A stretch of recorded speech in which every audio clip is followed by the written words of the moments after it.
Ito ay may kaugnayan po sa pagpanaw ng isang Philippine Eagle sa Bukidnon na si Sawaga Dalwangan. Detalye sa Turang Balita, Cedric Pascual. Pasok.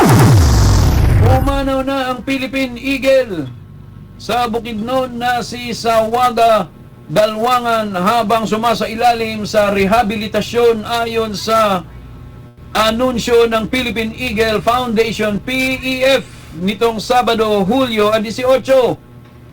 It is with deep sadness that we announce that death of Philippine Eagle Sawaga Dalwangan while undergoing rehabilitation at the Philippine Eagle Center saad sa pahayag ng PEF.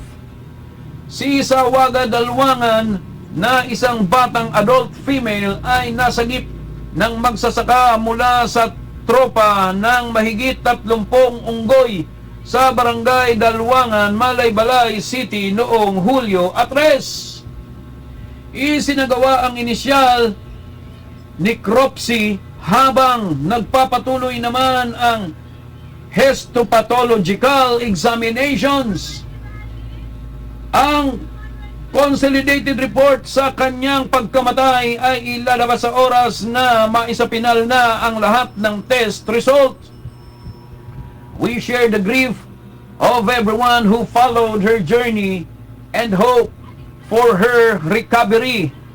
Sawaga Dalwangan's rescue was not in vain, and the lessons from her case will help improve the care of other Philippine Eagles. Sinabi ng PEF. Yan ang balita para sa Media House Express Digital News Channel, ang kauna-unahang internet TV radio sa Pilipinas. Ito si Cedric Nodado Pascual reporting.